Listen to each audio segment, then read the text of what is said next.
Welcome everyone to tonight's Betterbeef Network phone seminar. My name is Bindi Hunter. I work with Agricultural Services in the Department of Economic Development, and I'm filling in for Darren Hickey as acting project leader for the Betterbeef Network. Tonight's seminar will be on the topic of beef cattle filling the winter feed gap. The seminar is being managed and hosted tonight by Redback Conferencing. Redback is an Australian-based company providing webinar and teleconferencing services. Giano from Redback is with us tonight to ensure everything goes smoothly. Our presenter this evening is Andrew Spears from Meridian Agriculture, based in Casterton.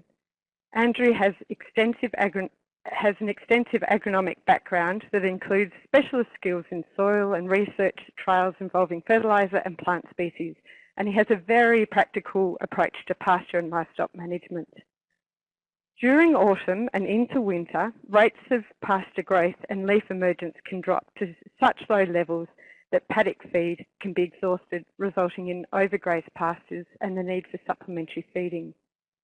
The term feed wedge is used to describe the growing level of pasture that will be available to livestock, and this occurs when good grazing rotation is established. A feed wedge is used to gain control over grazing to reduce risk of having too little feed. The topics Andrew will be discussing tonight include building a feed wedge or surplus feed leading into winter and improving winter growth rates of existing pastures. We shall hold off questions until after the presentation. Our Redback host, Giano, will explain later how to get your questions into the queue. Following the questions and answers, there will be a short 3-question survey. So please stay on the line for the survey because your responses are very important to us as well as to the organisations that make this event possible. The seminar will conclude at or around 9 p.m. I'll now hand over to Andrew to continue with tonight's seminar.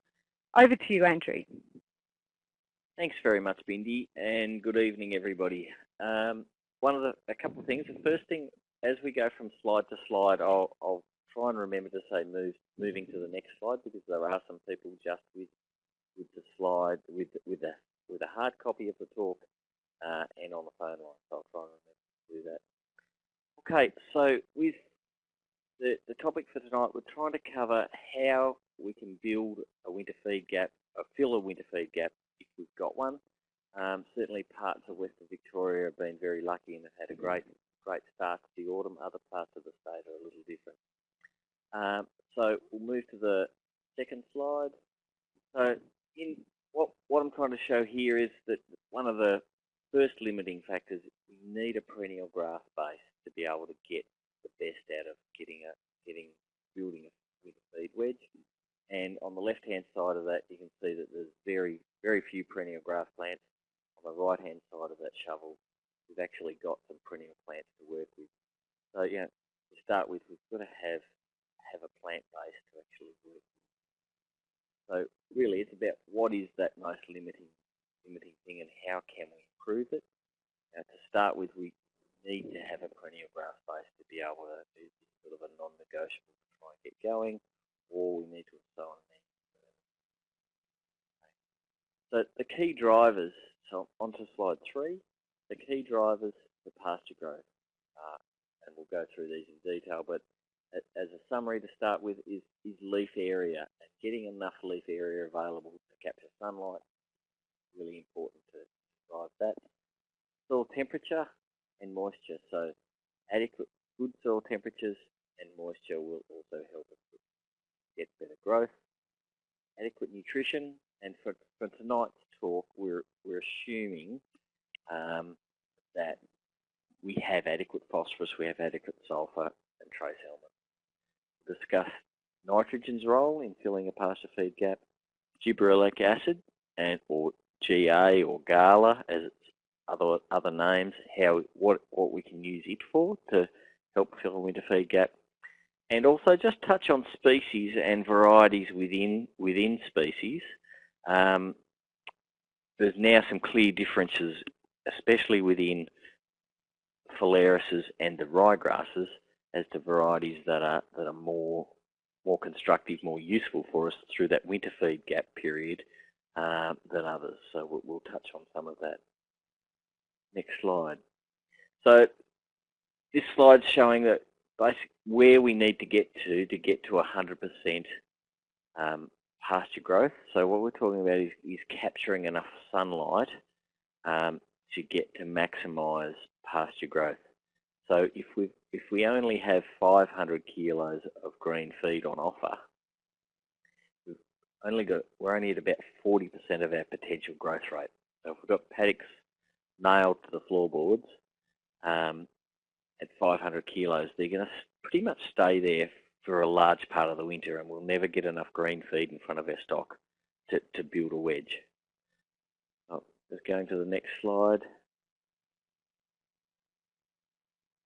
Here we're looking, and I've just tried to use a solar panel to illustrate this example. So in this situation, we've only got 25% of our growth potential, so it's 375 to 400 kilos of green leaf area. So effectively, we've only got 25% of the solar panel available to actually interact with our light. So a lot of the light is hitting the ground, not hitting green leaf material, and then enabling us to grow. Next slide. So again, getting to 550 kilos of green material, we're about 50% of our growth potential. Next slide. So if we've got to 800 kilos of green, we're now at 75% of our potential. So it's actually not a lot of green, and by physically containing stock or holding them off some paddocks, we can get to this level, and to get to 1200 kilos and have sort of no restriction from a light limiting point of view is our ideal target to then start to build a feed wedge. Next slide. So in this next slide is a trial that I did for, it was originally seed mark, but heritage, looking at just the differences in, there was a phalaris trial looking at pasture growth overall, but there's a photo of two phalaris varieties on the left and the right, which are winter active varieties, so Serosa and Holdfast, but in the centre was Australian 2. So Australian 2 is a spring-summer active phalaris, and its winter production is at least 50% lower than either of the other winter active varieties. So again, we've got a tool there about choosing our variety within a species. If we're looking to sow paddocks into the future, we'll discuss how we can use gibberellic acid to actually turn an Australian into pretty much into a holdfast through that winter period by using gibberellic acid on it later. The next slide, again, we're looking at Spanish germplasm. So this slide's titled Spanish germplasm. So if people have got to that slide, what we're looking at, this is in ryegrass varieties. So a lot of our conventional, or a lot of our older style ryegrasses that are here in Australia are English based or European, you know, that English where they're working on having snowfall on them through the winter time. So their winter growth habit is actually quite low. So when we get into June and July, they're shutting down, thinking that there's snow coming and not prepared to grow. Whereas the Spanish germplasm, whether it be tetraploid or diploid, isn't looking for snow and will grow very strongly. So the differential in there is somewhere between up to 45 kilos of dry matter difference per day. So if you've got an environment that will hold these types of perennial ryegrass, we've got a real opportunity to fill in that winter feed wedge just by using the right variety, assuming that we're first allowed to get enough leaf area to get the growth to happen. Okay, the next slide, just looking at a rust assessment between Banquet 2 and Victorian Perennial, but also just that extra growth that Banquet will do, and it'll do that same sort of photo, same sort of growth difference in May, June, July. Okay, the next slide. So now we're going to talk about gibberellic acid in a bit of detail. So been used in pastures probably since about 2005, 2006, but some of its commercial names are ProGib or Gala. There's a couple of others about. But it was first developed by CSIRO in the late 1950s and early 1960s, trialled on pastures and horticulture. So the early rates were huge at sort of 260, 270 grams. Later trials in perennial pastures came back to between 4 and 20 grams and were found to be quite effective in a pasture situation. At that stage, gibberellic acid was very expensive. It was in the vicinity of a $1.50 per gram, when at the same time sulfate of ammonia was sort of $20, $22 a tonne. So nitrogen was a long way cheaper, so it was sort of forgotten about from a pasture point of view. It continued to be used in horticulture even though it was expensive, but it's been used in citrus.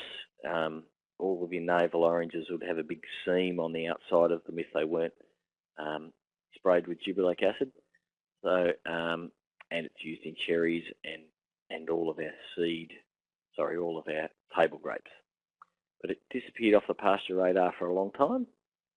And so how does gibberellic acid work? Well, it's a naturally occurring plant hormone. So it's not anything that's a synthetic. It is actually naturally produced by the plant, and it stimulates shoot and cell elongation. So again, that's why in things like your table grapes, it increases cell size and increases the amount of sugar and carbohydrates within that. So that's what they look to use it there, increases cluster size and delays ripening in citrus, and also makes them nice and round. So practically, how do we use it in a pasture situation?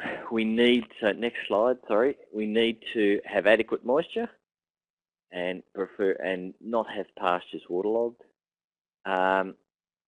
If possible, a couple of days past the frost, just that again, this product needs to be taken up through the leaves. So if the plant is shut down by frost, then you're going to get less uptake through the leaf.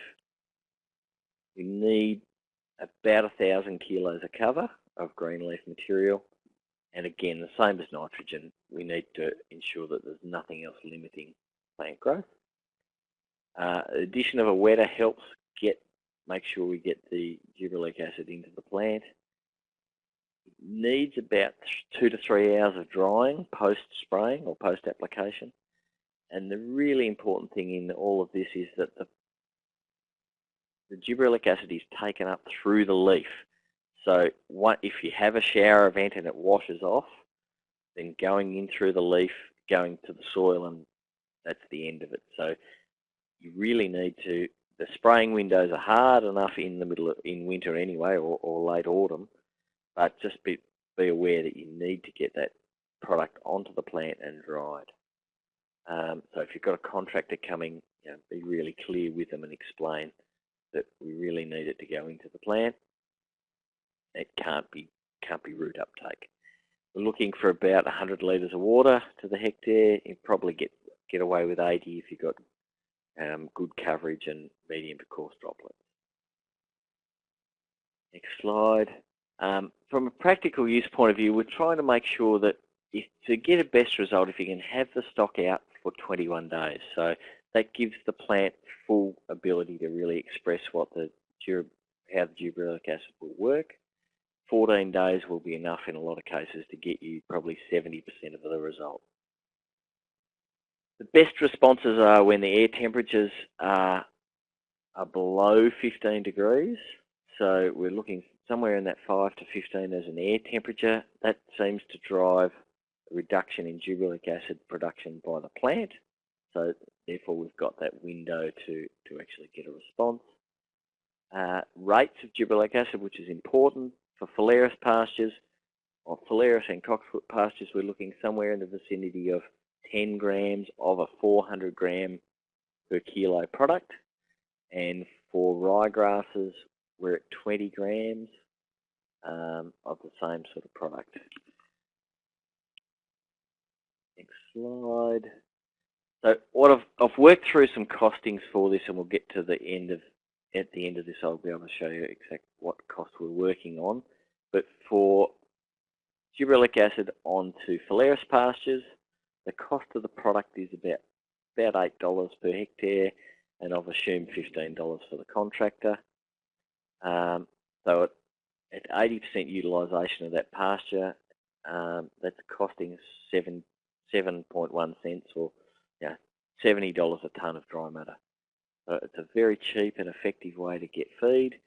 A lot of people would almost argue that you get close to 100% utilisation because you've already got 1,000 kilos and you're growing feed above that. Okay, so the next slide. For perennial ryegrass, need to be looking at 20 grams, which is $15, over $15 per hectare, and so at 80% utilisation, it's costing us 9.5, 10 cents a kilo, so $100 a tonne. The last point on that slide is, I've priced everything currently over the last 2 or 3 weeks. So a 250 gram container of the 400 gram per kilo active product is about $195 a tonne, not a tonne, per container. So we're looking at about just under, I've made a mistake there. It's 7.8 cents per gram, not 78 cents per gram. The next slide we've come to there is the effect of gibberellic acid. So you can see that there's a grasslands pen there in the middle of that photo, but the plants are quite erect and they actually look a bit pale or yellow. So they look like they're nitrogen deficient, but they're not. What that's showing is that you've got rapid cell growth and extension of the plant, and what that's doing is there's just not quite enough chlorophyll to keep up with it. So it's not nitrogen deficient at all.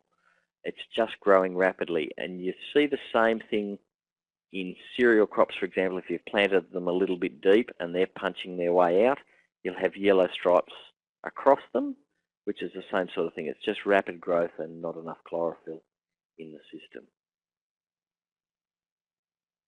The fact, I've gone to the next slide, treated versus untreated. This is a paddock down near Dartmoor in Western Victoria, and in the background you can see the Hereford cattle and the darker pasture. In the foreground is the lighter pasture, which we've pulled the fence down and they've come in and grazed. But what you need to be careful with is that stock, because it stands erect, stock will graze it back below that 1,000 or 800 kilos quite easily. So in a rotational grazing system, we need to be careful that we don't overgraze it, because then we will slow down our next rotation quite significantly. Next slide is CSIRO data. So this is some data from, I think, 1954, looking at, this is work done in Canberra, so can't get too many colder places than there, and we're working through, so if you look there at the top row of information, so in the control there was phalaris, annual grass, clover and a total. So that gives you an idea. So the phalaris in this situation was growing at about 4 kilos a day, and if we go over to the treated on the right hand side, that phalaris was now doing 26 kilos a day. The annual grass didn't make a lot of difference, and the clover didn't do anything either, but visually we have seen certainly white clover and some subclover, if it's been sown early, it does respond to some production. And then if we look at that over a 21-day period, we've grown 460 kilos over the control, and we're looking at growing at about 22 kilos a day. So a big increase in production. The next slide is dry matter response after 21 days, which is actually the yield data, the average of 6 treatments, 6 repeats, 6 reps of the Hereford cattle photo that you saw a few slides ago, and in that situation we were able to increase our growth by just not quite 400 kilos in that period of 21 days.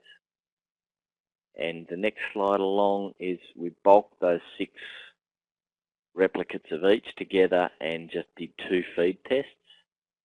So that the protein, crude protein went up slightly, NDF, which is neutral detergent fibre, dropped quite a bit from 44 to 40. The reason that's happened is, again, the fact that the cell size has expanded, and so you've got more internal stuff in the cells in a bigger area. So there's more fluid, more carbohydrate, more sugars, less external cell space.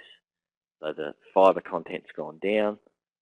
As the fibre content goes down, the digestibility, as a default, should go up, which it has, and the energy, megajoules of energy per kilo, has gone up slightly as well. Both pastures very, very high quality, above 11, but again, we've been able to increase not only dry matter, but we've been able to get a slight improvement in metabolizable energy as well. Okay, so to the next slide. This is a trial that we did up near Ararat, and what we're just trying to look at, again, this is on a winter active Phalaris-based pasture, looking at rates of gibberellic, or in this case it was ProGib, at 2 rates, 10 and 20 grams, plus a couple of herbicides, as well as plus and minus some nitrogen as well. So gold in as sulfur-coated urea. And in this, I think there's a couple of things here that I'd like to highlight. The control, the site was growing at about 14 kilos a day, so it was early July. The treatment 5, which is gold N, was only growing at 16 kilos a day. So we'd put on 30 kilos of nitrogen in round figures and not really getting much of a growth response because it's cold, not a lot of sunlight, all of those sorts of things. The ProGib at 10 grams and 20 grams resulted in somewhere in the vicinity of 30 to 35 kilograms a day. If we put a herbicide with that, we actually pull our growth rate back. So depending on the herbicide, there are some, and you need to look at the gibberellic acid products, and they've done some work on what they're compatible with. But if you need feed as your top priority, then putting a herbicide with them will actually reduce the amount of dry matter produced, but you've in one pass you've done a weed control plus grow a little bit more pasture. If you really need the feed, then you need to leave the herbicide out and come back and do that later. And again, the treatment 6 and 7 were ProGib with the nitrogen, which are very similar to just ProGib on its own. So again, confirming that in the depths of winter when things are really cold and short, where you're wanting a quick response, nitrogen's not able to do it in those situations. This is some seed force data from Tim Brown out of Ballarat, where they were looking, this was 2 years ago, so 2015 data. They've used all the other data they've shown you has been actual physically cut and carry stuff. This was done with a pasture probe, so the plants stand up when you put gibberellic acid on them, and they stand very erect. So I think you actually get an overestimation of what pasture is actually available, but the same trends are there.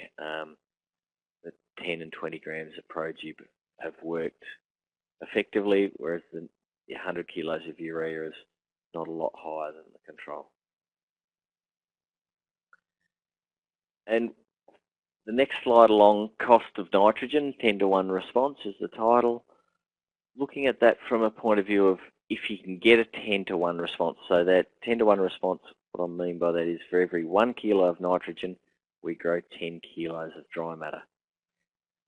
So at the moment, urea is somewhere around the ballpark of say $4 to $40 a tonne delivered, plus $8 a hectare to spread that.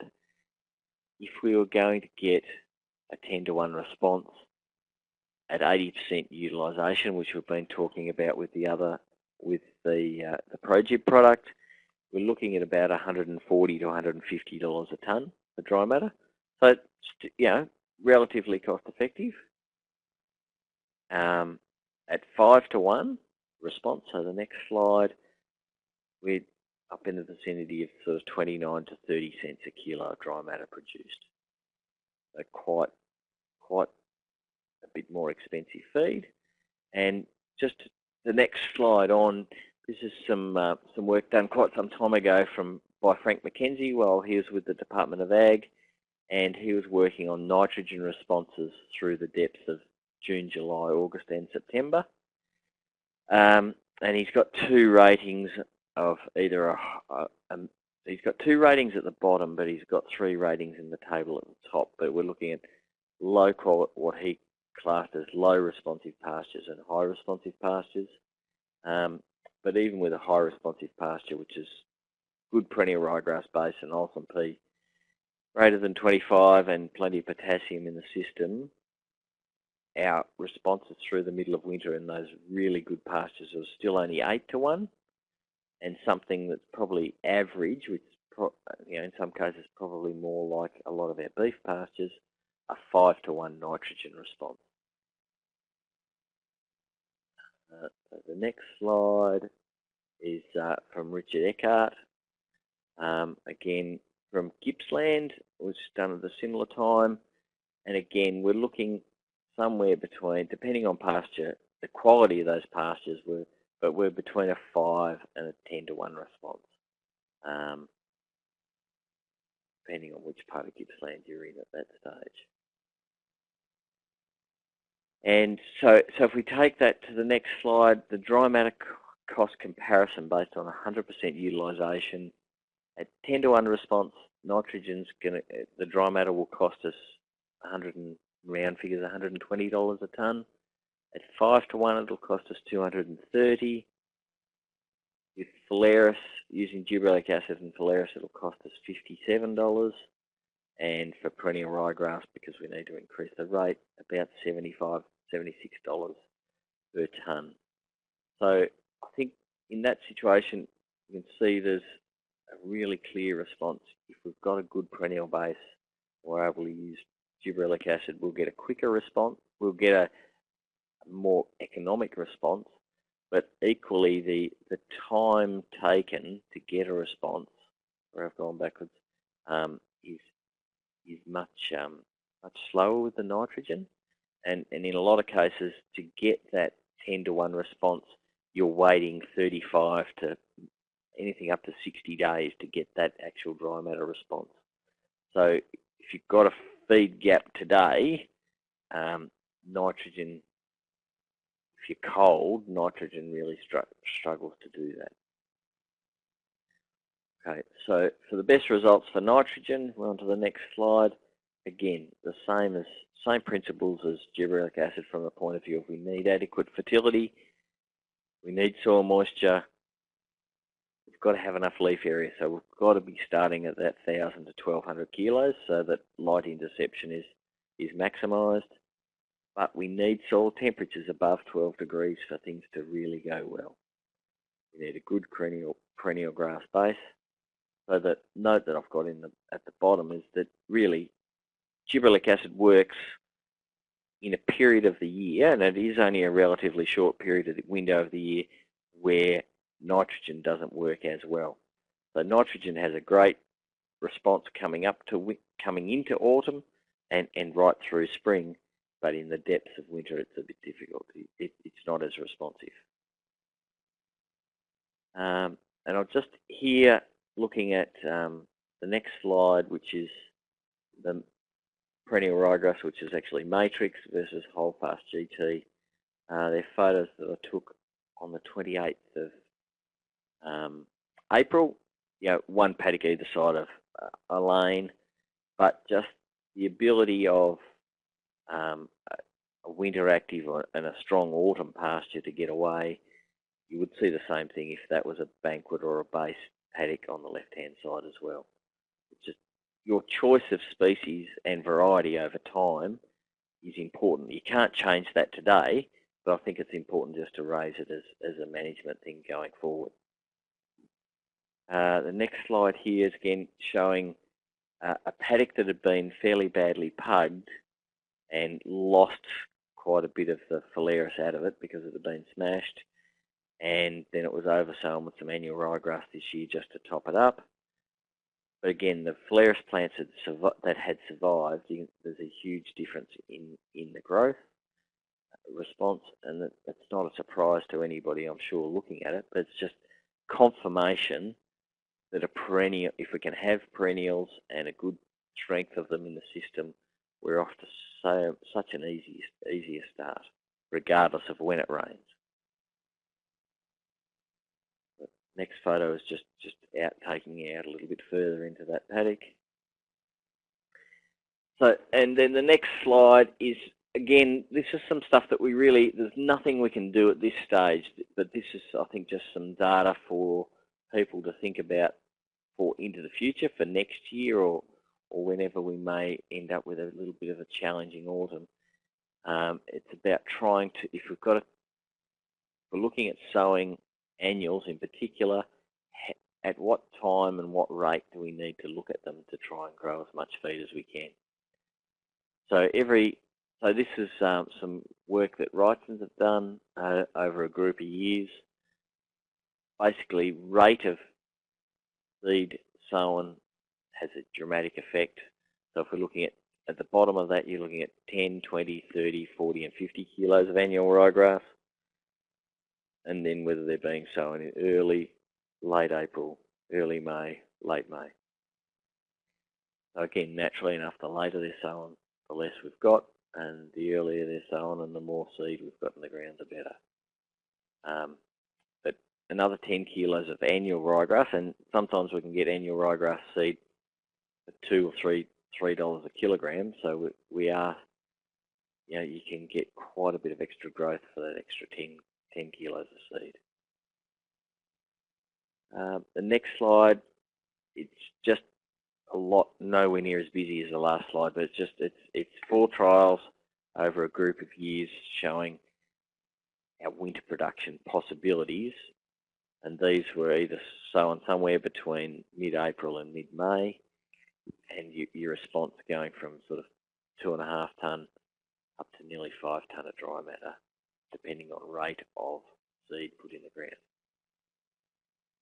Next slide again, and I think this is another important thing for this is winter production for an early April sowing. So in a lot of cases, we physically can't get any grazing off these paddocks at least until the middle of July. So filling a winter feed gap, you've sort of got to question whether you're actually, it is a winter feed gap, but it's well into winter, and often our annual sowings, we're managing whether they can be pulled out or not. So again, I think just trying to reinforce the need for us to have a perennial base as much as we can. So the next slide, conclusions from the ryegrass. Increasing your sowing rate can make a huge difference. Up to 1,500 kilos easily.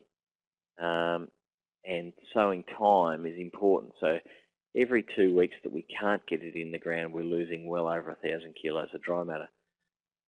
In that situation, often if it hasn't rained, there's nothing we can do about that. We're seeing loss of yield as we go along. So again, the encouragement to try and manage our perennial base, that we don't have to use too many annuals if we can get away with it. So next slide, which species is quickest for winter feed? So again, I think this is stuff for us to keep in the memory bank.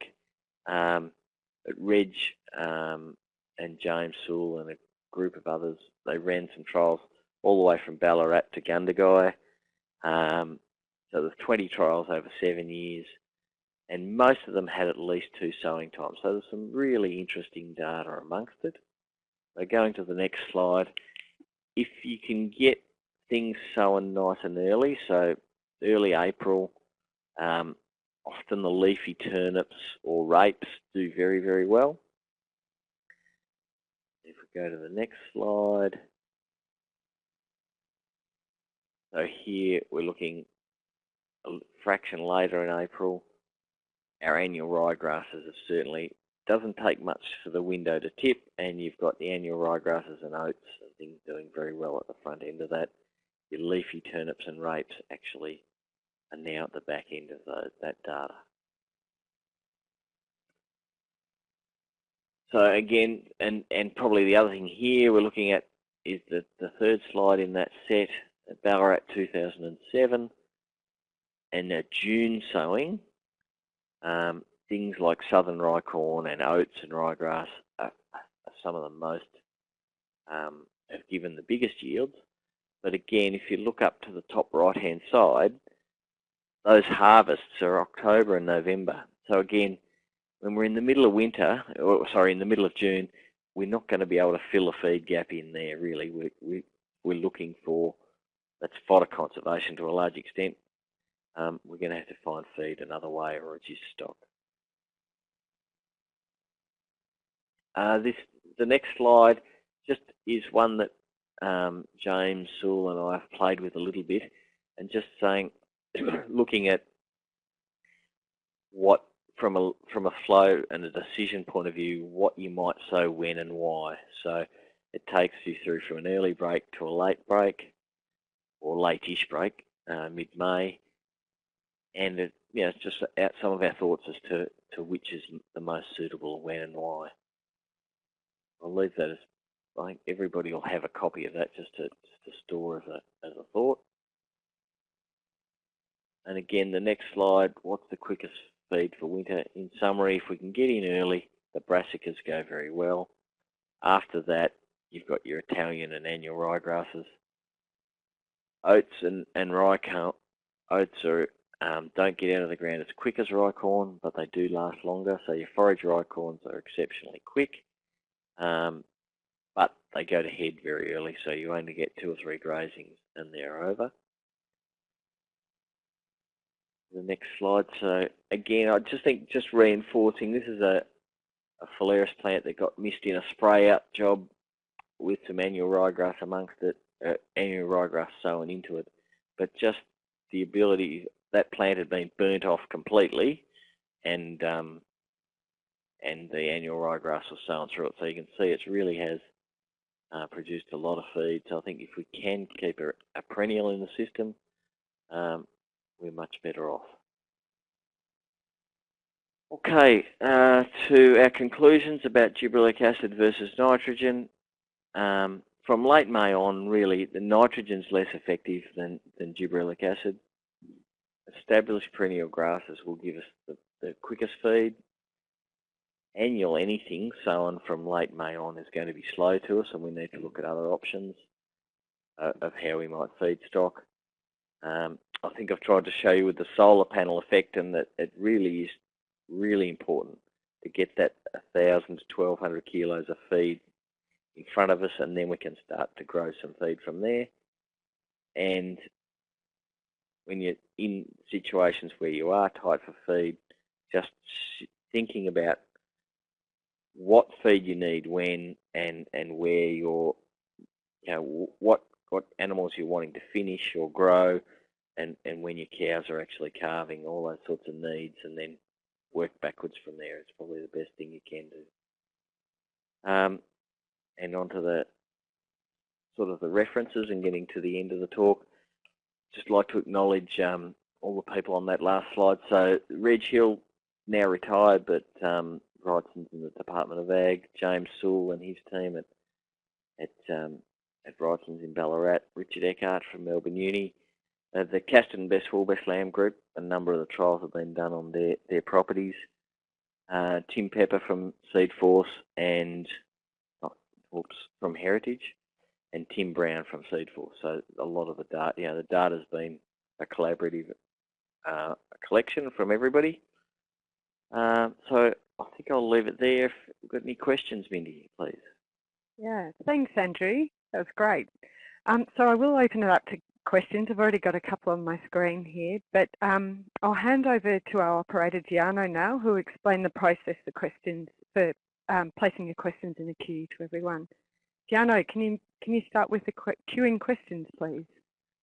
Thank you, Bindi. Ladies and gentlemen, welcome to the Q&A session. To ask a question today via the webinar platform, please do so by typing your question into the chat box at the bottom left of your screen. If you would like to ask a question via your telephone and you are also logged into the webinar, please ensure your computer speakers are muted to avoid any echoes or sound issues. To ask a question via the telephone, please press *1 on your telephone keypad and wait for your name to be announced. That's *1 on your telephone keypad. We'll now pause a moment to assemble a question queue. While we wait, Cindy, can we start with taking questions from the web? Yeah, sure. I've got a couple of questions here. So, and they're all just popping up.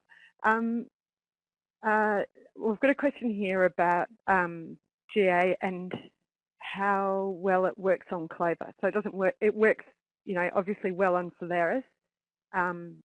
What kind of response do you expect from clover? Thanks, Bendy. From subclover in particular, the leaf gets a little bit bigger, but you don't see a lot. Its dry matter contribution to the setup isn't that strong. You certainly see a bit more to white clover, but I haven't done much on white clover. But from a subclover point of view, you'd say it makes it a little bit bigger, but it really doesn't make a lot of difference. And that's partly because, or a large part of it is, that we're mobilising energy from the root reserve of the Phalaris, and that's probably something I didn't spend enough time on, or the ryegrass. So you mobilise, so if you need to have an energy store to be able to push it, subclover plant in a lot of cases is still relatively small without a big root reserve. Great. Thanks, Andrew. And another one here about the increase in energy from the plants that had GA applied. Was there a statistical significance to that increase? I can't answer that, Bindi, whether it was significant or not, because we had 6 replicates, but it was a suck it and see sort of thing, and we'd actually bulk. So at the average, we put all 6 dry matter samples together and tested them as just 2 samples. So I've only got 2, there are only 2 results, so we can't do any stats on them, unfortunately. Okay. Giano, have you got a couple of questions there over the phone? We have a question from the firm, and the first question comes from Jeff Quayle. Please ask the question. Thank you, Andrew. Very valuable discussion. I'm at Warndoo. I've got a paddock which had been cropped and not undersown. It's a fairly sandy soil. 2 questions about this. Do you think it's too late to sow it, say this week or next week? And secondly, what would you suggest there? Jeff, no, I don't think it is. The soil temperatures are still quite reasonable. They're still, well, our way, they're still 10 or 11 degrees, even though it's wet. They're still not too bad. So I'd be comfortable with still sowing it. Do you get much toad rush in that country? No. Well, that's a good thing. So that, again, there's another positive for having still being able to sow a pasture there now. And you're wanting to, is it a perennial base, or are you looking just for a hay crop for this year? A perennial base, I think, would be best. Yeah. Yep. Mm. So I'd be more inclined to lean to a Phalaris, but yeah, that's what I'd be trying to put into there if you could get that in, shortly. Sure. Well, thanks very much. Pleasure. Thank you. As a reminder, if you wish to ask a question, please press *1 on your telephone keypad and wait for your name to be announced. There are no further questions from the phone lines at this time, Bindi. Okay, I've got a few more online. Yeah. I've got one here about the temperature for applying GA. Best below 15 degrees. Is the 15 degrees the daily maximum? Yeah, it is. From the Cyro work, that's what they were working on, yes. Yeah, great. There's another one here that you said there should be no spraying within 2 days of frost. Does that mean spraying during windy or overcast days but not rainy days? Yeah, so you can it's just the frost days that we're trying to avoid. From it's a little bit hard to get it into the plant, so no issue about spraying on overcast days. Windy days, yeah, it's about getting it to the target. So if you've got a coarse droplet and you can get that droplet to the plant, then away you go. And it is difficult through winter. You do have to make some compromises. But yeah, happy to, as long as you can get the majority of that product to the leaf. Yeah. Okay.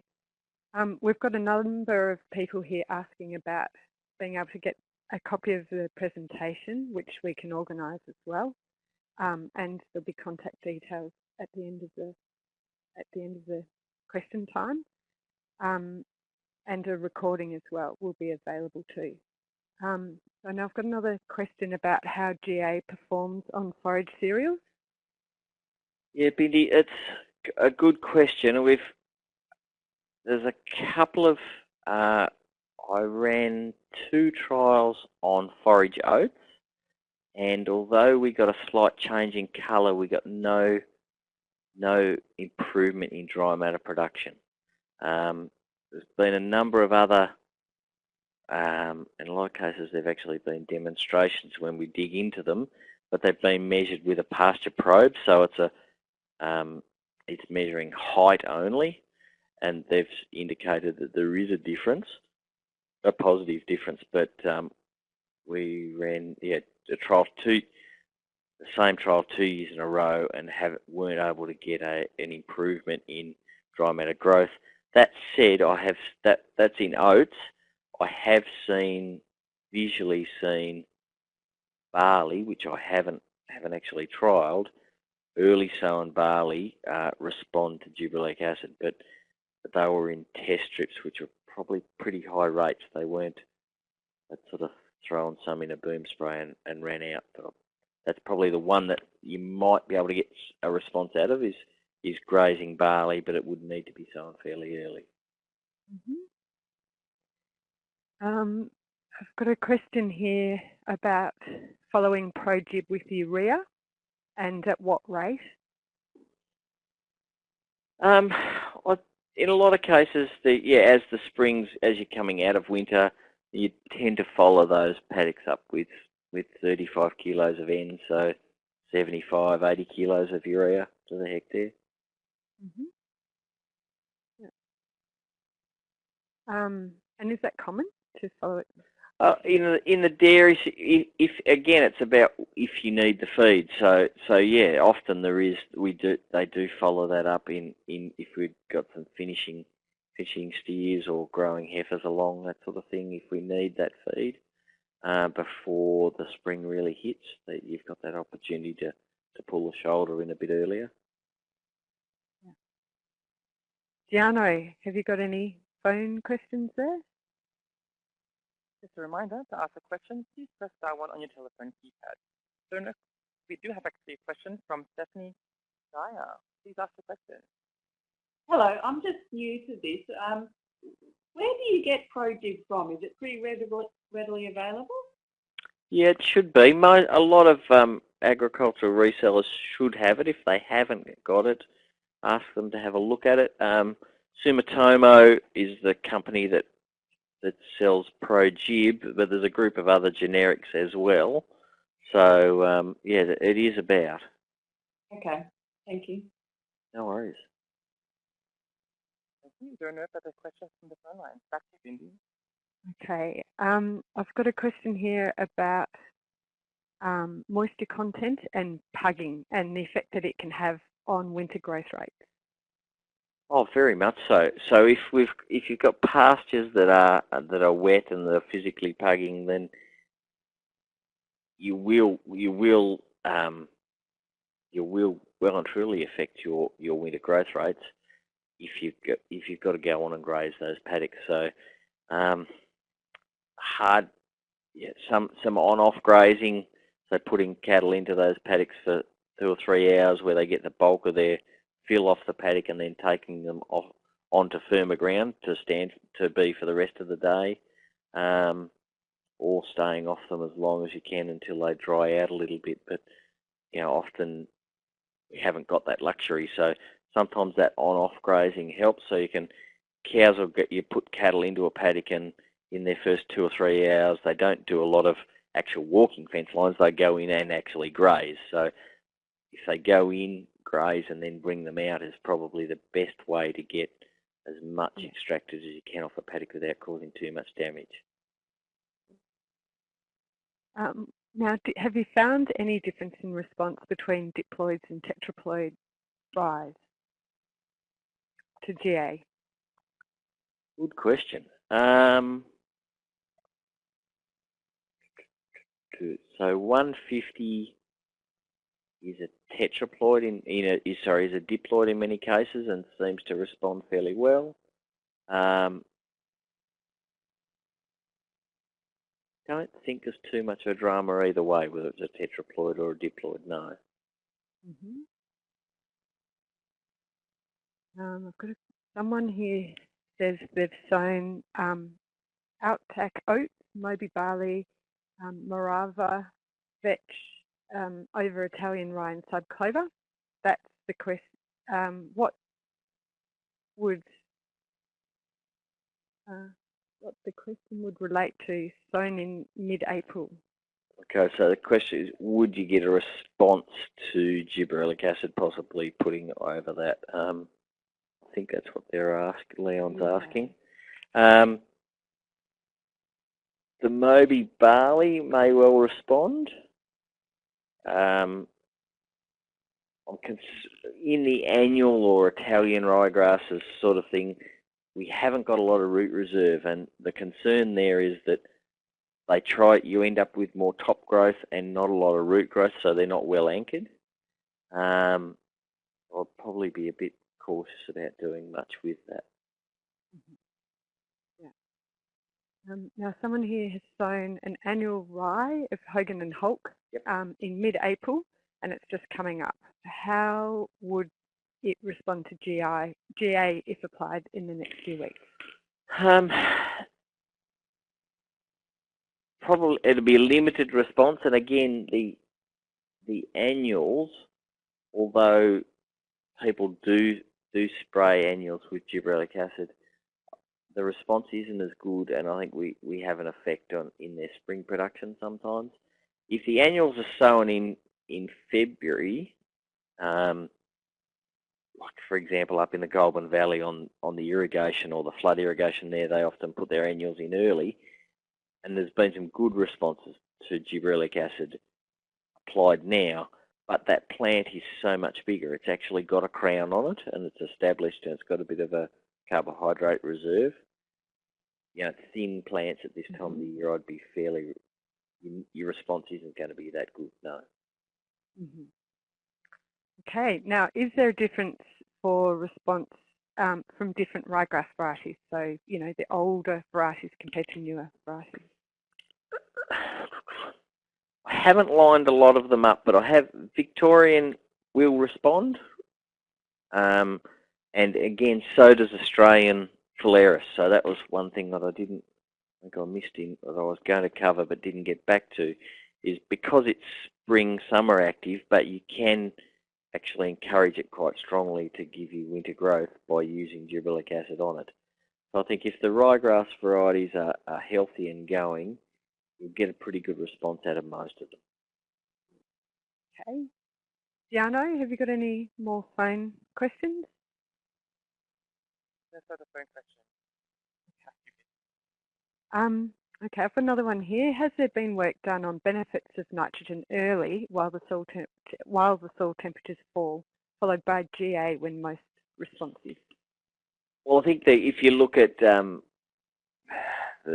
table, if we took, I haven't got the table in front of me, but putting that table of Frank and Richard's work for the early, April, May responses to, if you've got adequate moisture with urea, you'll get a 10 to 12, maybe 15 to 1 response using the urea.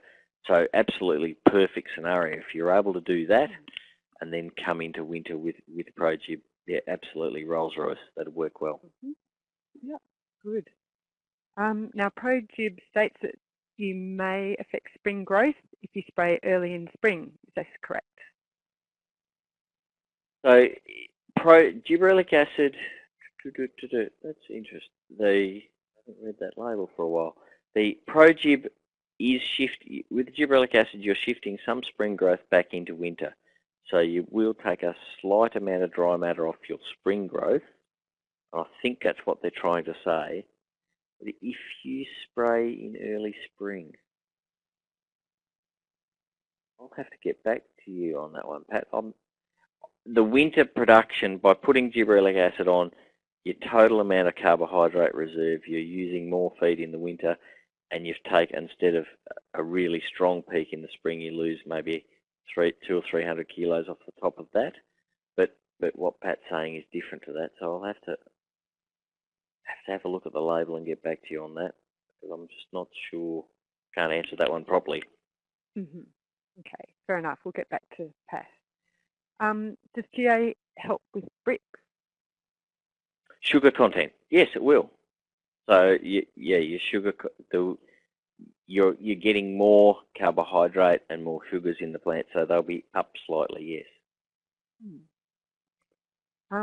We've talked about old ryegrass plants, and there's another question: how does this product go with old phalaris or ryegrass plants? So old phalaris varieties such as Australian, you can really turn them into a winter active variety by using gibberellic acid on them. So I'd never, I wouldn't get rid of, if you had a good perennial grass base and it's doing the job for you, whether it be an old ryegrass or an old phalaris variety. Yeah. Gibberellic acid actually helps you turn it into a more useful plant. Yeah. We've got a question about whether it would work on lucerne, Andrew. We've run the boom spray over a couple of corners of it, and I haven't seen it do much. But you've still got a root system with a heap of energy there, so maybe it would. I'm not certain. We've just mucked around with it, haven't seen much, but some of the logic suggests it might, but I don't know. Now, a question from someone in the mountains: would it be too late to apply it after April? No. So if you're up at Mansfield or some of that cold country, as long as you've got the leaf area, have a go. Now, did the test in the test, did they apply nitrogen and fertiliser and GA at the same time? Is there any sense in applying at a later time once it's stimulated? Yeah, okay. So in the trials that I've put up there were all the nitrogen, so the nitrogen fertiliser, so the phosphorus and potassium and sulphur had been applied in the autumn, so that had already happened. I think and is showing there that the nitrogen in most of these didn't have much of an effect. I think so you're not going to, if you're applying the urea, say, a fortnight after you've put the gibberellic acid on, I don't think you're going to see anything more out of that, because it's the function of how nitrogen actually works at that time of the year. So, no, I don't think you would have any benefit in it. Yeah. The questions are coming thick and fast. It's 9 o'clock, so we'll have to wind them up pretty soon, I think. But well, let's see. Oh, Giano, have you got any? Yes, we have a question from Raskan. Please ask the question. Hello. Hi. Look, just assuming you've got a 4-week rotation. Yes. At what stage of the rotation would you actually apply the GA? And we're in northeast Victoria, hilly country, but got a fair bit of phalaris. Okay. So generally, I'd be applying that as the stock leaves the paddock, pretty much. And so if we've got 1,000 or 1,200 kilos left or 800 kilos left behind, I'd be trying to put the gibberellic acid on in that week after they've left, so that you're somewhere between 21 and 28 days back into that paddock. So yeah, so if you've got your own boom spray, you know, and you can follow your stock around, would be ideal. Okay. Does it? How long does this activity last? Do you have to do it over and over again, or does one application sort of help for a couple of rotations? It really only helps for about 21 days to maybe out to a month. So it really isn't. So you can get. We've certainly use 2 applications through the winter if we're really tight. Okay, thank you. Your answers have been really practical. Thank you. No worries. Got a couple of interesting questions here. One is about GA raising Rix levels, so and the impact that might have on red-legged earth mice. Yeah, I don't think that's going to have a lot of impact. Yeah, healthy plants are less susceptible to insects, but once you get big numbers of insects there really isn't. Unfortunately, we haven't got much you can do. So it might help just on the fringe, but overall, I'd say no. Mm-hmm. Once you get them built, you know, once you get a big stocking rate of them up, they're going to do damage. Yeah. Okay. And does it affect the status of organic farming? Do you know? Well, the ProGib product, I'm not sure about the others, but it is certified. You can use that in certified organic farms. So, yeah, again, that's another positive for the product. Great. Giano, have you got any further questions there?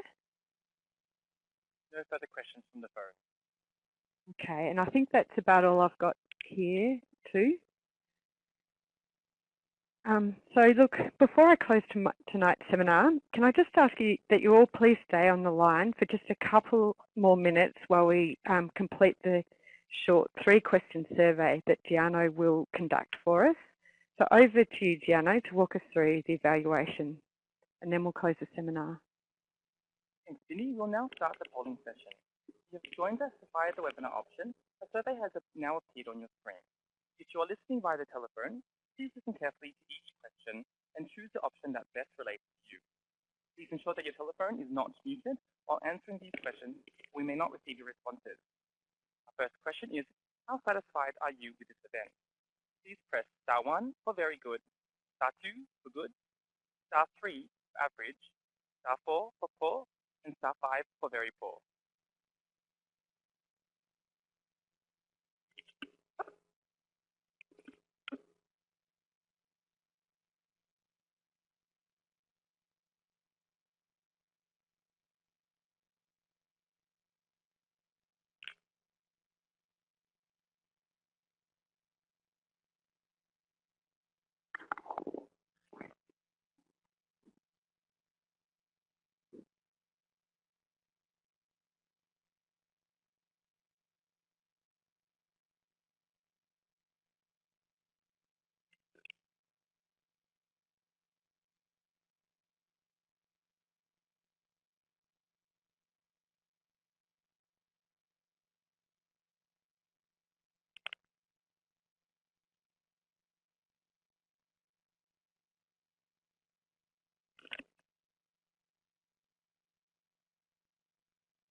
Our second question is, how valuable did you find this event? Please press *1 for very good, *2 for good, *3 for average, *4 for poor, *5 for very poor, and *6 for not applicable.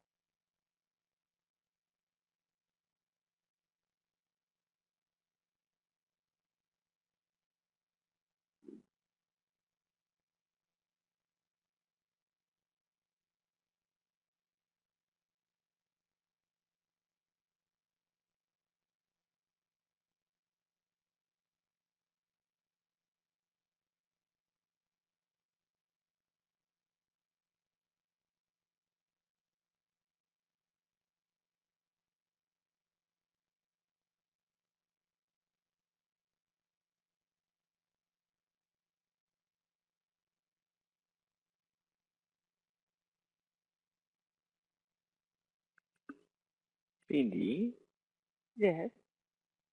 can we ask that gentleman which bit of the label, the GA label, he could see that on? Yes. You can possibly hear us.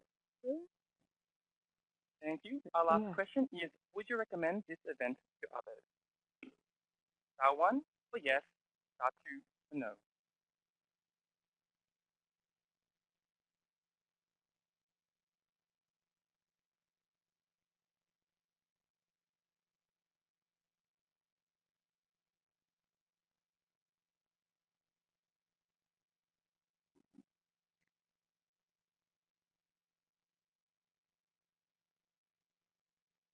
Thank you for your responses.